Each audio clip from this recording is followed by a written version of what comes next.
Hey everyone, welcome to the Shake Me Awake podcast with Jen. It's taken me 40 years to finally wake up to my true potential, my authenticity, my purpose, and my passion in life. I can't go back to sleep, and I want you to wake up with me.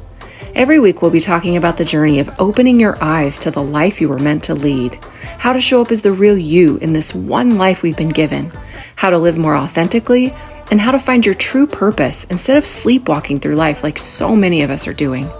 I want you to wake up every day filled with purpose and passion and show up as the true you, because otherwise, life is exhausting. I am committed to living each day authentically and with true purpose, and I want you to join me. Follow this podcast and visit my website at shakemeawake.com. Be part of a community of people who are done sleeping through life.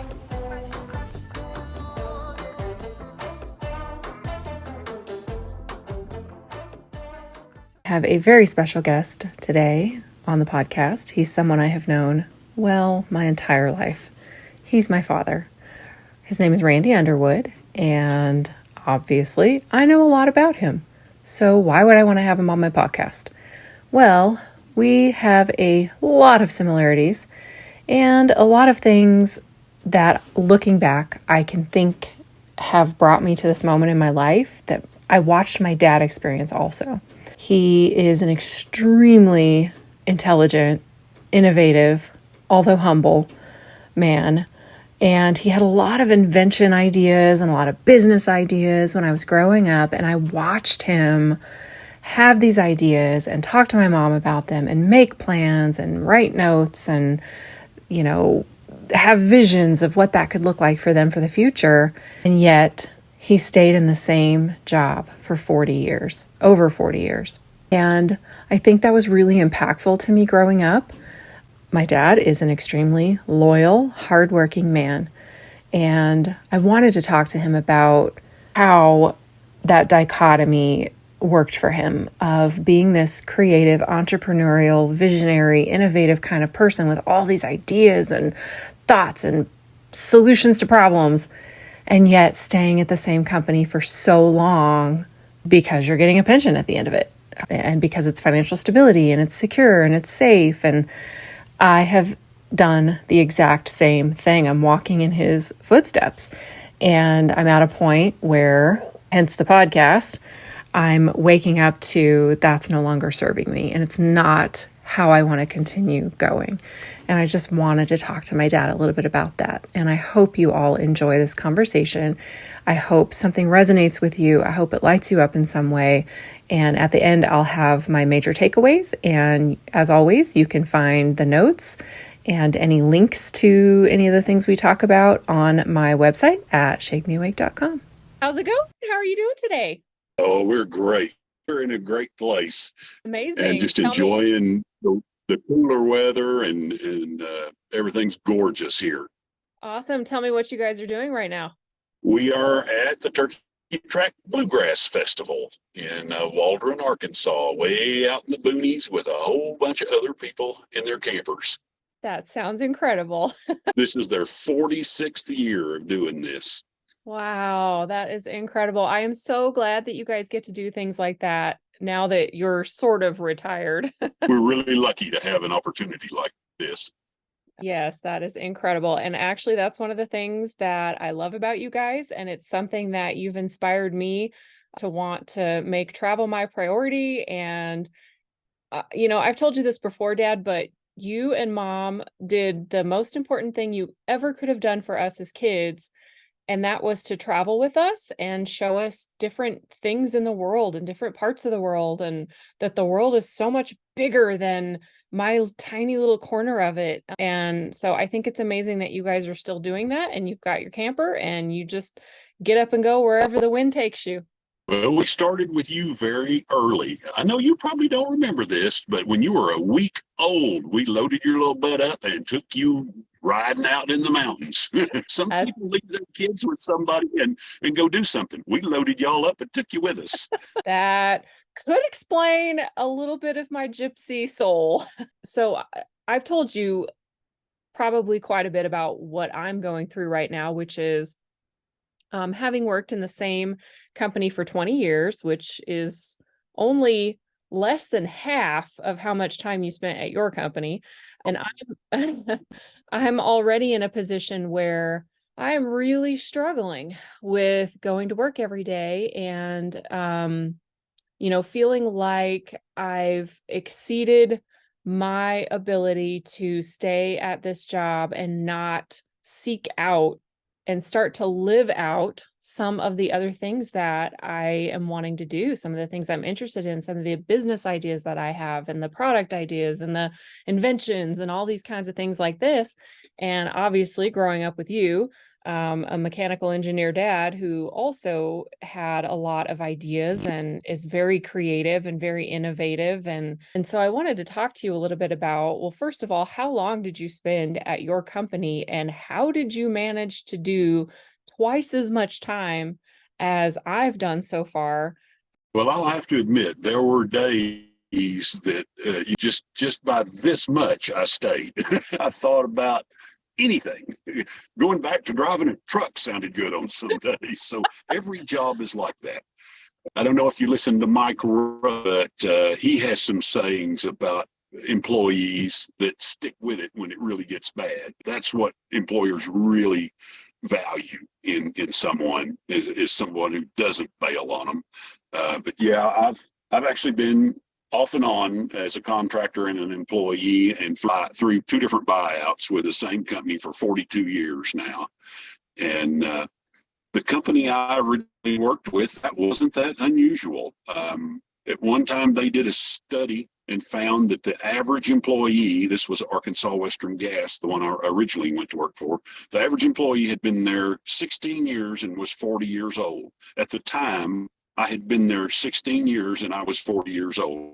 Exactly the employee when they did that study. But jobs like that and positions like that are very rare anymore. And gosh, I think I've read the average person bounces through, seems like it was 5 or 7 jobs in their lifetime. It's probably more than that now since I read that. What I did wasn't anything like what I thought I would do, really. You may remember I got invited to the Naval Academy when I was in high school, and I spent a week in Annapolis, Maryland. I had scored higher than any school ever had on the PSAT test, and they invited the top 800 male scorers nationwide, and I passed that up. Maybe that was my destiny to join the Navy and go around the world or something. But I passed that up for whatever reason. My plans were a whole lot different. You've probably heard me tell your mom, I figured 5 or 10 years out of high school, I was going to have a Corvette, have a boat, and a motorcycle, and a girlfriend in every town, and be well on my way to $1 million. Then I met your mom. I never really felt like the gas company was where I belonged, but I stayed there 42 years because I felt like I was doing something meaningful. And I did a lot of things that nobody else had ever done. And it just seemed like a pretty good fit. And kind of like the frog in the pan, the water never quite got hot enough for me to jump out. And I just stayed. It helped that I worked with some really good people. If I had not liked the people there, I doubt if I'd have lasted 5 years. But I always worked with good people. Your real focus here is on why I didn't do something else, I think. And I think finances is it. I think I was always running behind on finances. And I had a ton of ideas. I know you've heard many of them. And some of them, I've seen other people take that idea or something pretty close to it and make lots of money. I don't think making lots of money ought to be the goal, though. I really think if you find something that ties into your passion and your particular gifts, and I believe every single person was made by God with some kind of gift for doing something. I think everybody has some kind of skill or gift that makes them perfect for some job. And I really, to be honest with you, felt like I never found that perfect slot. I kind of became more of a jack of all trades kind of person. You've kind of done a little of that where you've gravitated from one job to another. They were somewhat related, but very different jobs. And that same kind of thing happened to me, kind of bouncing around within a range of jobs, but never bouncing out of that range. I feel like I 1000% got that from you. And, you know, mom's that way too. She's got a lot of ideas and I just think I got that from both of you, this like creativity. And I feel like I'm split in half, which I think this about you too. I think you're very logistical and analytical and process oriented, but then you've got this whole other side of you that's creative and can come up with these ideas, and you're a problem solver. And I feel like I'm that way also. And like you said, I've stuck with what was really safe, always in a field where they really needed people. And I know that I'm a hard worker. I have a strong work ethic. I'm ambitious. So any field that I'm in, I rise to the top. But it's always just I get to the top of my level in that role, and then I got to leave and go do something different because it no longer serves my creative side of my brain. And so right now, I'm in a position where I have about 5 different businesses I've started, which every business class I'm a part of says, don't do that. Start one and focus on it. But my podcast is called Shake Me Awake. And that's exactly what has happened. It's like I've woken up to, what have I been doing for the last 20 years? I haven't been using any of the gifts that God gave me. And I have all these other gifts that I want to spend my next 20 years doing those gifts and serving people using those gifts and serving myself using those gifts. And so, yeah, I wanted to ask you, what kind of business ideas did you have? And in terms of using your gifts and ideas that you had, what were you kind of like? I can group mine into a category that I'm being led into. If I look back on my history, I can always see that I was kind of trying to figure out how to be creative and also make money at it. So I feel like you have a little bit of a similar path and story where you had a safe job that gave you a safe paycheck. And that's what I'm dealing with right now is I have a safe paycheck. I'm 5 years away from being able to start drawing my pension. And I want to spend the next 5 years figuring out how to set up a business where the day I leave my real job, I've got this business to now take me on. So yeah, I wanted to ask you some questions about what kind of businesses. Was there like a theme to the gifts that you had and the businesses that you felt like you were leaning towards? And then why didn't you? I think there was a theme. I think kind of like yours, mine was a shotgun approach of just every direction I thought, I would think of things. I'd be fishing and I'd think of something about fishing, and I'd think about something four-wheeling, and I'd be at work and I'd think about something at work. So yeah, I actually joined the Arkansas Inventors Congress at one time and went to meetings and learned. I've done patent searches. I would be laying awake at 4 o'clock in the morning and I'd think, oh yeah, I had that idea about so-and-so and I never did it. I know I've told you about the treasure hunter. That was an eBay thing before eBay. That's probably the biggest thing I missed on. Your mom and I wrote it down on a yellow notepad and had in for how to do it. And I couldn't figure out how to monetize it. I knew there was a need for it. And I didn't think about the auction format. I really was thinking about more of a subscription format. I might have thought of the auction format, though, if we'd have gone forward with it. So you may start out with something that morphs into something else as you learn what works and what doesn't work. And I wish I had pursued that one because it was long before eBay. Personal computers were really just barely getting going. It was maybe too early. But if I'd have started it, I might have made that work. I heard the story about me drinking gasoline when I was about 4 years old. And I got the website gasolineinmyveins.com. And was going to start something there, something car related. I was working in the gas field. I got the idea of converting car engines into gas compressors and driving a gas compressor with a car engine. I watched another guy put that idea into use later and become very successful doing that very thing. I wasn't sure it was possible. I thought I could figure it out, and I did not pursue it, and I never had a prototype or anything. I did spend a lot of time thinking about it. In my job and in my personal life, I spent a lot of time driving, and driving by myself, I tend to think about things. Driving with your mom, we tend to discuss things, and she's helped me a lot with tweaking ideas that I've come up with over the years. One of the guys I worked with had come down from Chicago and could not believe how many rust-free old pickups were around down here in the South. And up there, they would inspection, and they would condemn rusted vehicles. And so I got an idea. Why don't I buy vehicles up north where they're rusty, but the engines and runners good, bring them down here and put them in rust-free vehicles here that have got too many miles on them and the motors are worn out. That one, I don't think ever would have made money. Of course, I thought of all kinds of Land Cruiser businesses, everything under the sun there, importing Land Cruisers from South America. I found a guy who had a business sending oil and gas related hardware to South America in shipping containers, and they were coming back empty.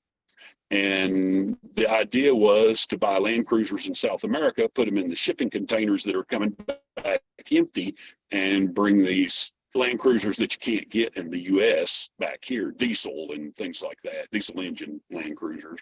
I probably, I took some flying lessons. I don't mean to brag or anything, but I probably would have made a pretty good airline pilot. I really like cars and everything mechanical, and the flight lessons I took, I would have,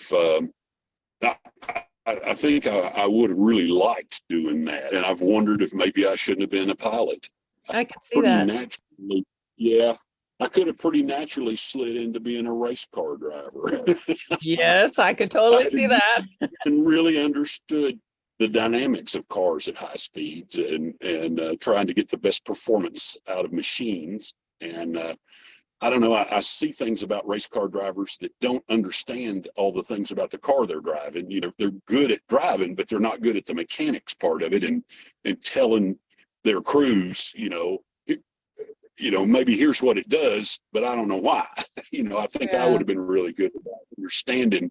I see it doing this, and I understand why, and I know what we need to do to try to get around that.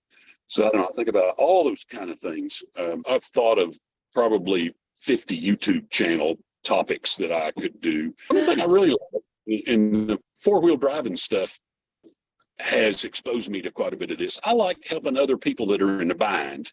I like helping them get out of a bind. And I like being prepared for what somebody's going to need. I mean, if they can foresee the need for that. And that helped a lot in my job. Like you, picking the safer route of a utility company is kind of like a job in government. It's not ever going to pay a whole lot, and it's not going to be real exciting, but it sure does tend to be pretty stable. And that stable platform let me think about all this stuff, but I never really got enough finances ahead, I don't think, to have enough breathing room to really start something. I think what you're doing there is a really good idea, to start 5 years before you really need income that enough to justify your time.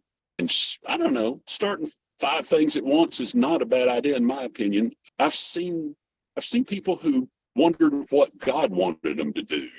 What was the Holy Spirit leading me to do, or something like that. And it's like, if you're not really hearing it, I've heard people say, try half a dozen things and see which one seems to just naturally pull you ahead. And it's like, oh, it starts to click. And it's like, okay, well, maybe that's the thing I was supposed to do.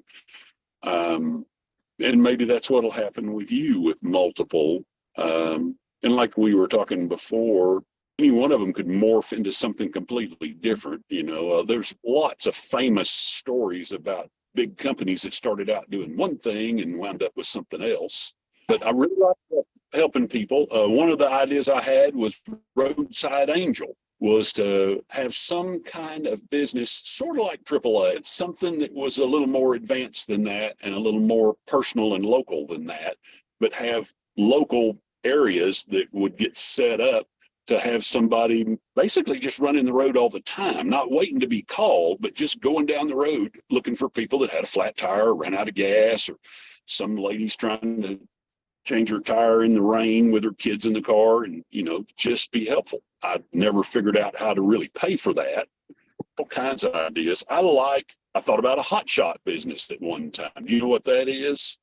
Somebody has a piece of equipment fail, and the company that makes the equipment's in California and they're in Texas and they need it right now. And, they get a hot shot person that picked it up, at 3 PM and at 6 AM it's in Texas, that kind of thing. That sounds like a reality show you need to be on. Oh, I'd love to do that. You should. That's a good idea.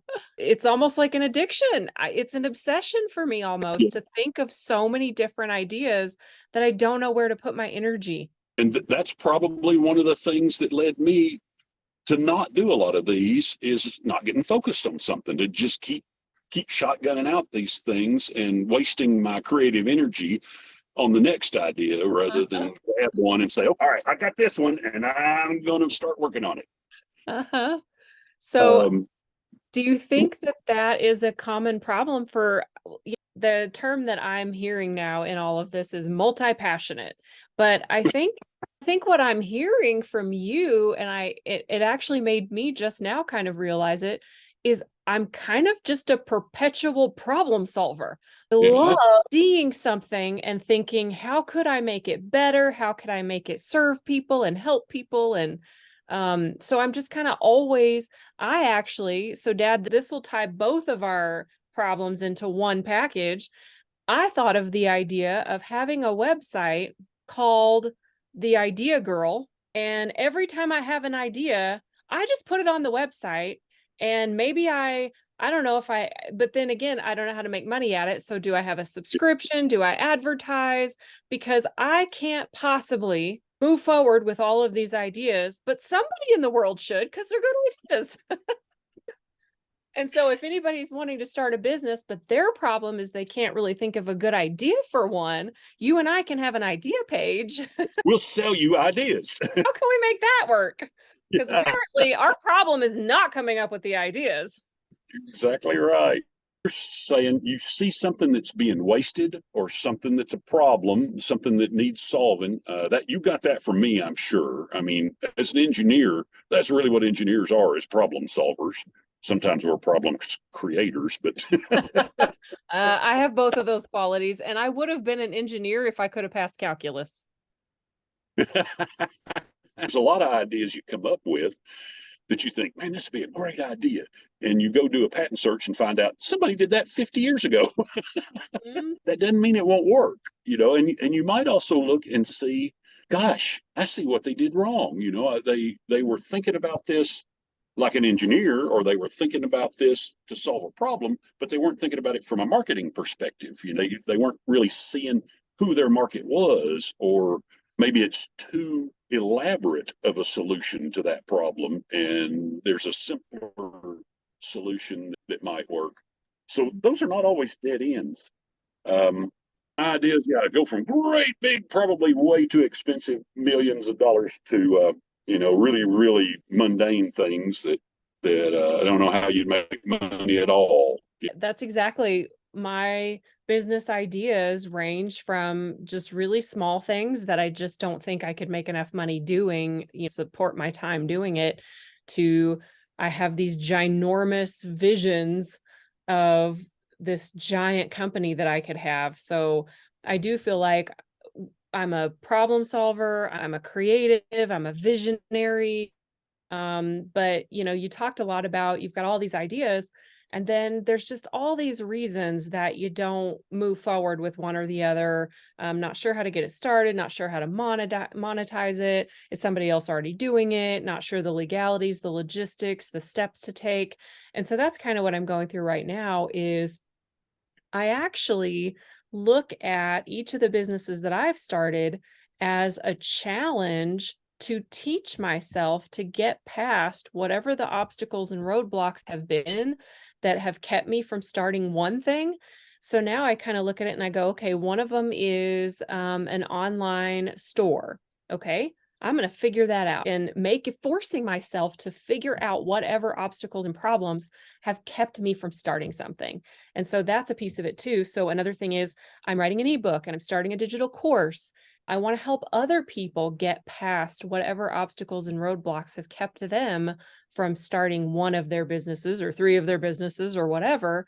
And so it's almost like I'm looking at it as a challenge to force myself to work my way through step by step. What would it take to start this kind of business or this kind of business or this kind of business, so that I can then hopefully turn around and look back and pull somebody along with me that's a little bit further behind from me and coach them into, okay, I also wanted to start a podcast or a digital course or an online store or whatever. And here's how I got past these roadblocks that you're explaining to me right now. So in the spot that you're in right now, I say semi-retired because I don't think you're doing a lot of contract work for your company anymore that you retired from and then contracted back with.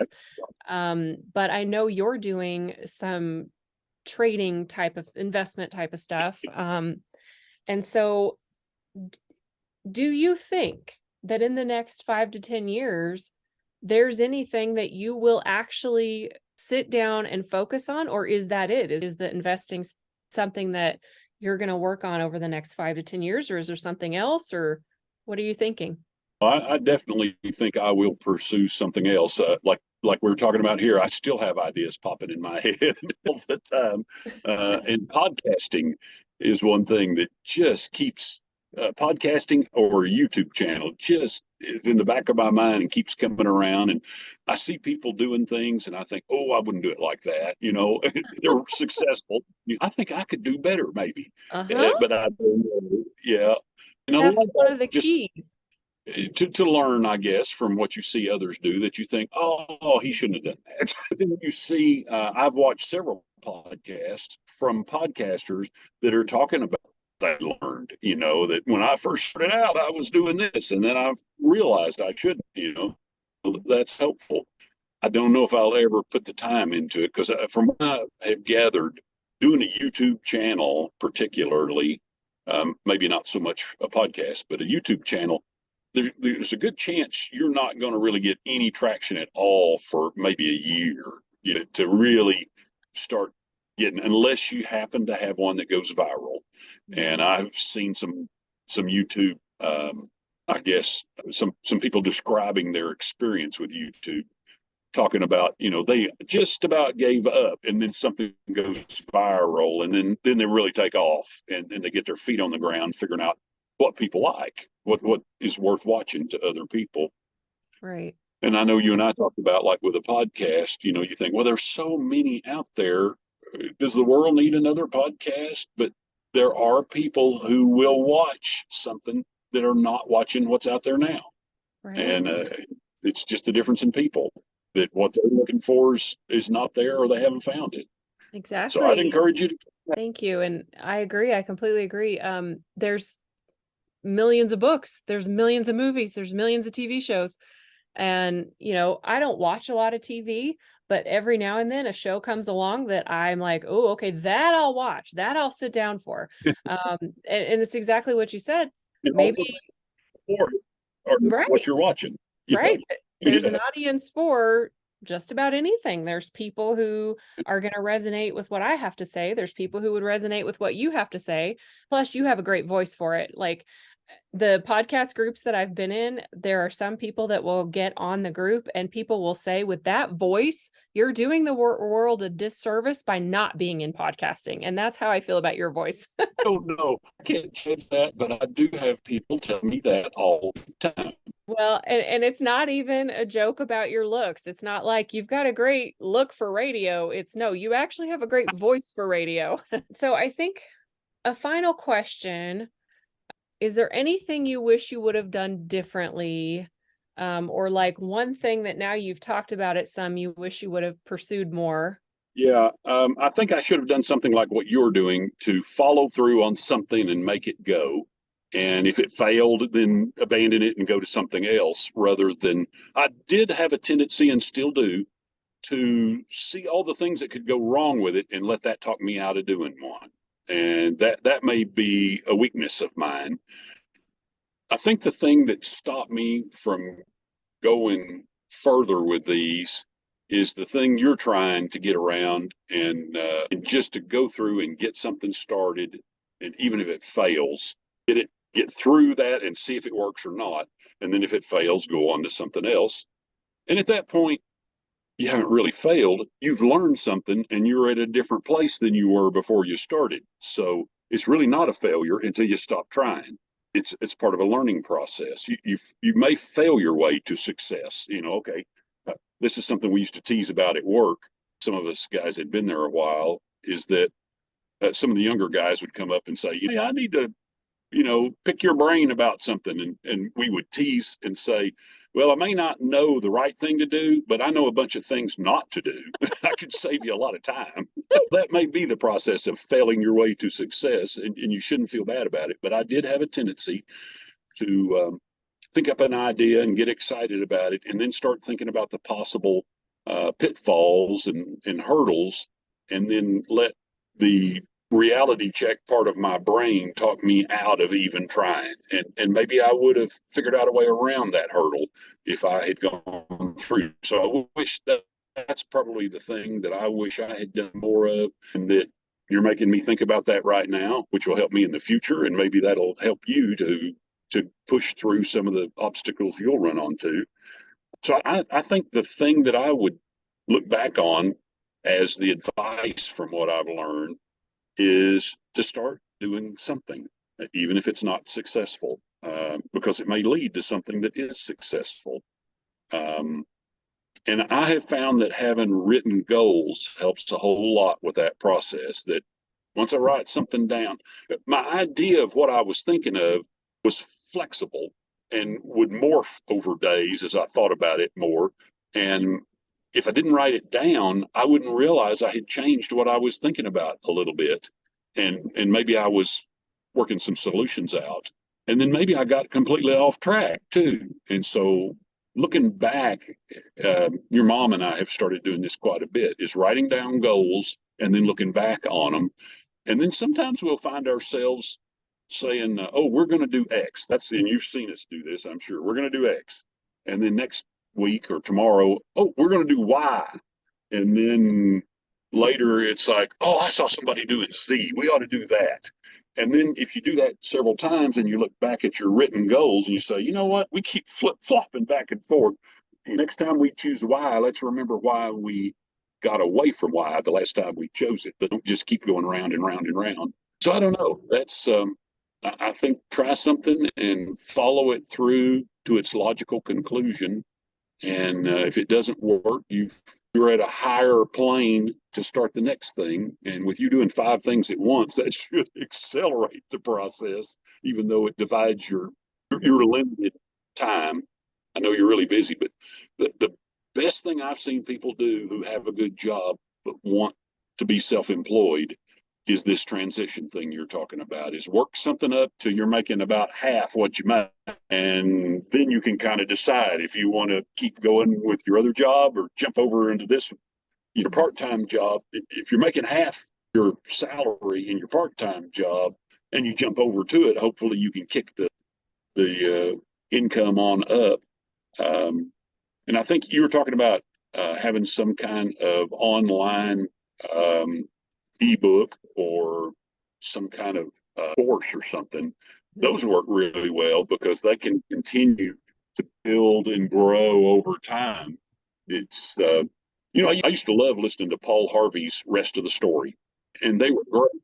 And then he had a daily newscast, and I realized his daily newscast. He got up like at 3 or 4 in the morning, went through what was going on, and did a newscast. There was absolutely no way to do that except getting up every single day and doing it. And he did a great job of it.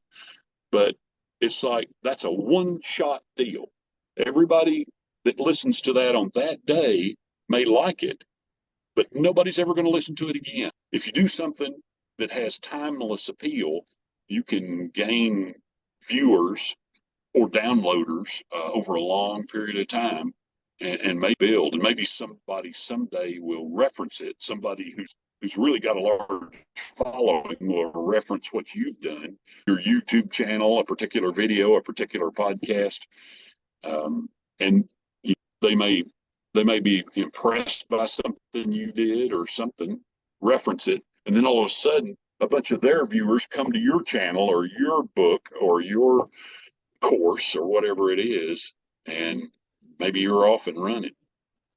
Yeah, and that is the thing I've learned in the podcast space, Dad, and this is something that hopefully would encourage you to be a part of it. When I went to the podcast conference, the people I met were so incredibly supportive.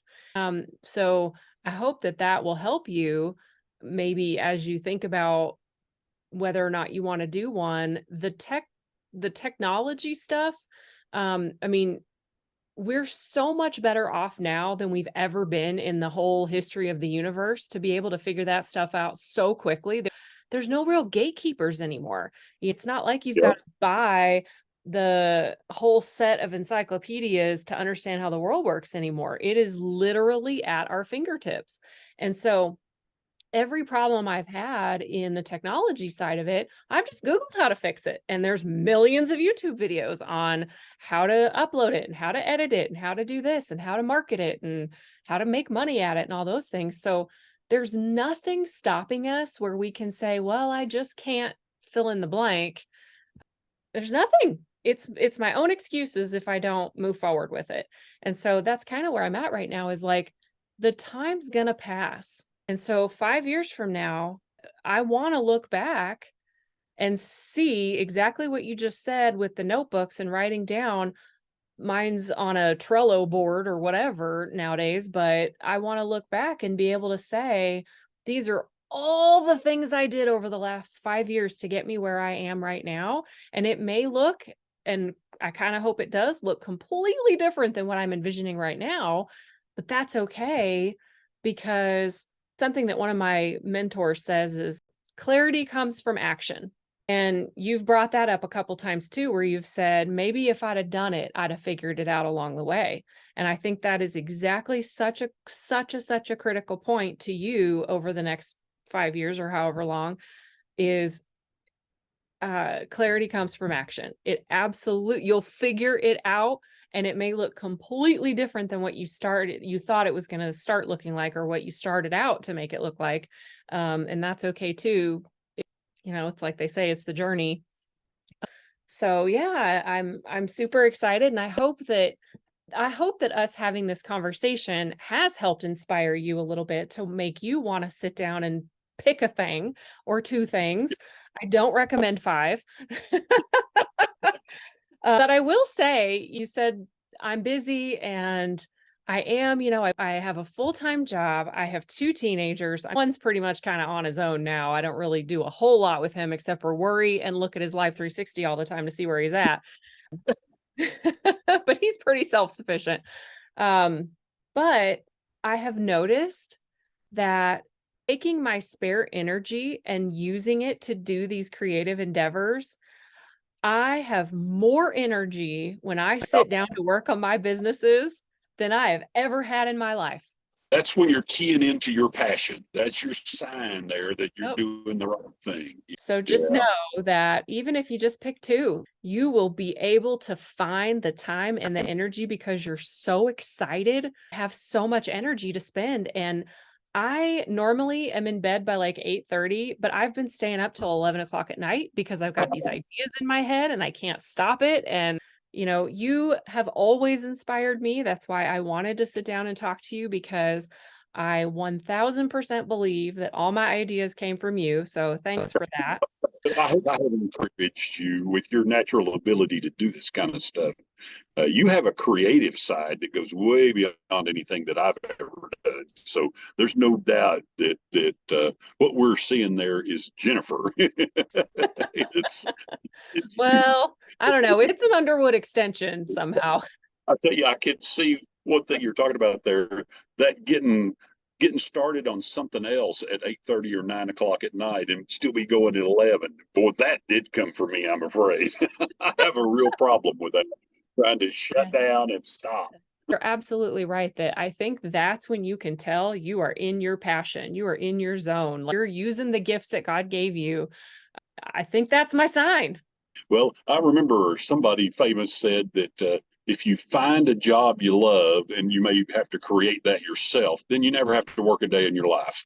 Well, that is my goal for the next 20 years, is to figure out what that looks like. And being a part of the business groups that I've been a part of, sitting and talking to other women and helping them pass their blocks and helping them think about what they could do differently. And I also have a little bit of a gift of being able to see in others what they may not see in themselves. And so that's something I've discovered over being a part of these business groups and listening to women and saying, wait a minute, did you just hear what you said? You're this, your light is this. This is what you can offer the world.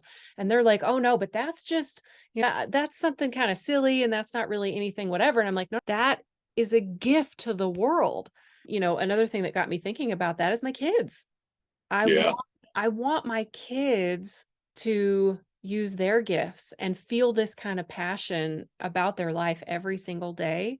And so that's really, at the end of the day, the biggest thing that got me thinking about looking back on your path and your trajectory and seeing all these business ideas that you've had and all these, how smart you are and how innovative you are, and wanting that to bring you this passion and this freedom around finances. And, for you and mom to just be able to go travel the world without a second thought. I know that you have the capability within you to do it. It's just, how do you bridge the gap between knowing all these ideas and having all these thoughts that you could make a business out of? How do you bridge that gap between all the ideas and ding, ding, ding, it's viral, it's making money, or whatever that looks like, so that you can then have the freedom and also be living in that passion? To me, that's the recipe for what I would consider success.